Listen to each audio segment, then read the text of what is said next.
Okay, good evening, dear presidents, dear colleagues. You know, it's a very difficult job to have a presentation after Professor Longo, especially if it's in almost the same topic. So maybe you can listen the same things. I have to repeat some, but I will try to pass them fast. So. First of all, I would like to thank the Zafron Company for giving us the opportunity to share with you the Greek experience on hemoadsorption in dialysis patients. And I would like also to thank them because they support a lot of our research in this field in Greece. So the topics that I'm going to discuss with you in the next few minutes are about uremic toxins, hemoadsorption in these dialysis patients, and the method, the adsorption cartridges, the prescription, the clinical studies, our Greek experience, what are the suitable patients for hemoadsorption. We heard about this from Professor Rongo, challenges and perspectives, and advances of hemoadsorption. I will start uremic toxins. As you have heard from Professor Rongo, we have small, we have middle, and we have large middle moleculars. And we know that the middle and some of the large middle we can remove only by hemodiafiltration, especially we can do online hemodiafiltration. And we cannot remove even the middle one with low flux.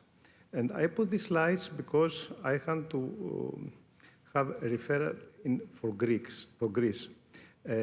In Greece, by law, we have to perform low flux dialysis in the 60% of dialysis patients.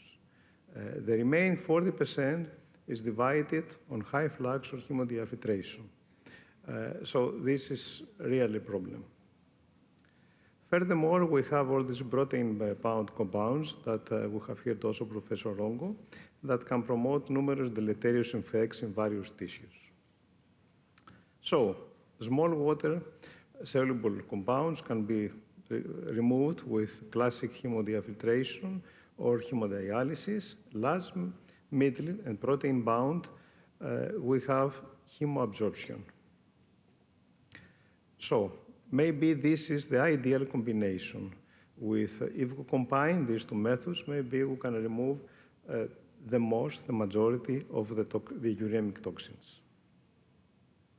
And we know that these specific large molecule and protein-bound uremic toxins can induce cardiovascular disease, mineral bone disorder, hypertension, skin itching, malnutrition, inflammatory response, we heard about this from Professor Rongo, insulin resistance, insomnia, lack of appetite, and poor quality of life.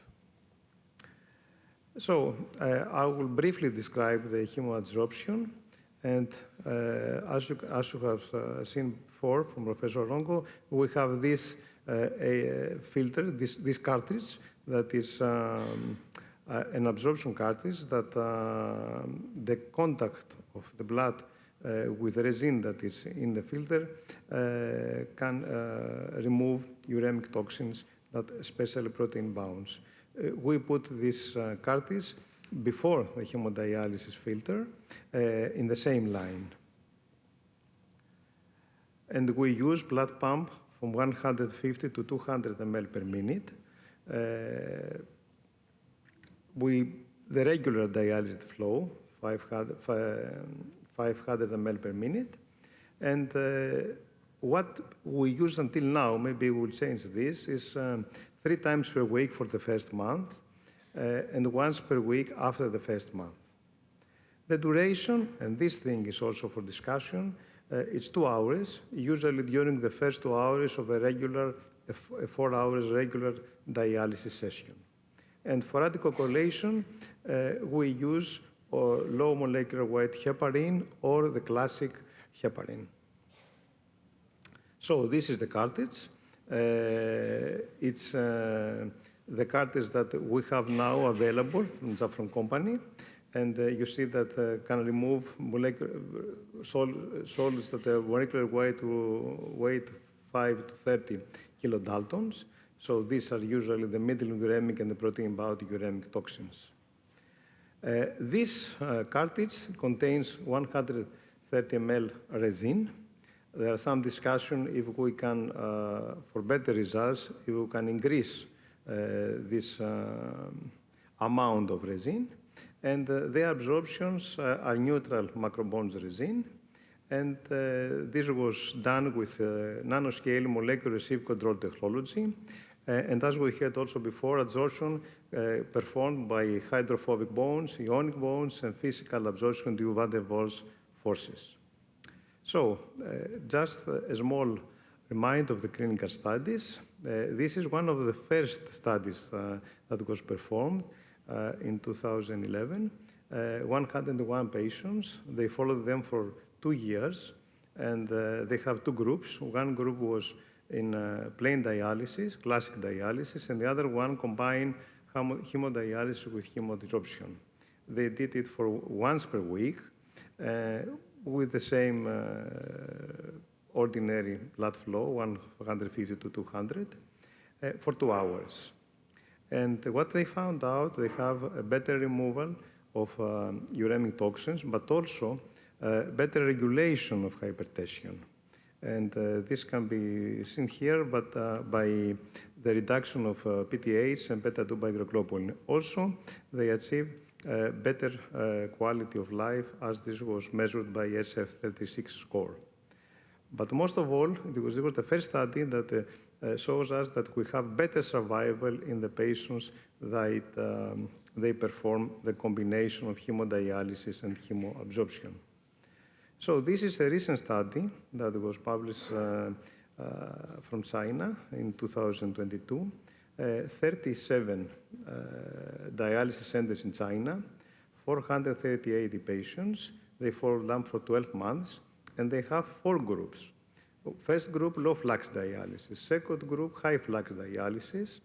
And the third group combined hemodiafiltration with low flux dialysis, and the fourth group was hemodiafiltration with high flux dialysis.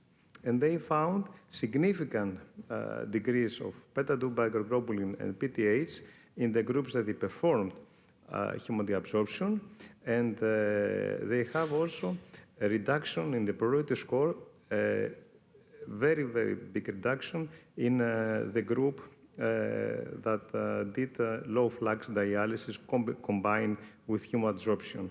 And this is important for these patients that they do low flux and they don't have so good, let's say, quality of dialysis. This is a meta-analysis that was published almost the same year. 12 studies, 7 randomized, and 5 cohorts. It includes 1,287 patients, and they found out that the combination of hemodiafiltration and hemodialysis, they have a better they have a better overall survival.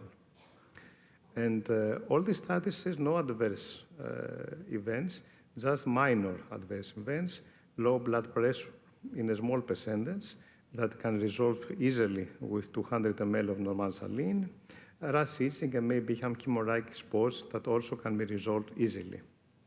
So now I'm going to share you our Greek experience, a small Greek experience.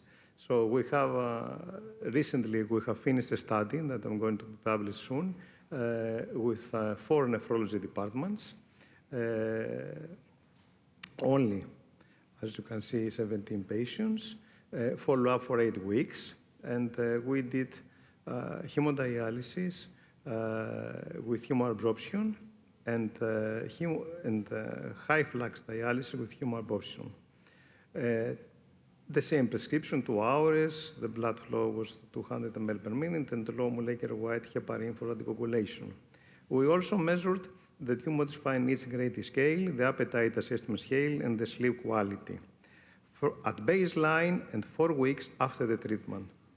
As you can see, both these groups, they perform hemoabsorption.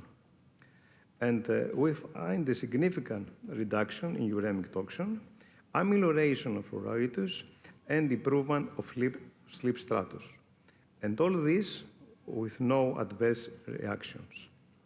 And this is the spaghetti plots for sleep quality and for PTAs. You can see how much they improved in this group that performs only 8 weeks hemoadsorption.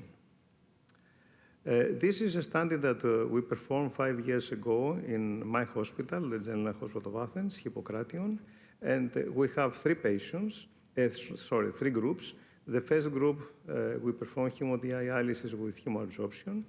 The second group, classic hemodialysis, and the third group, hemodiafiltration and hemoadsorption.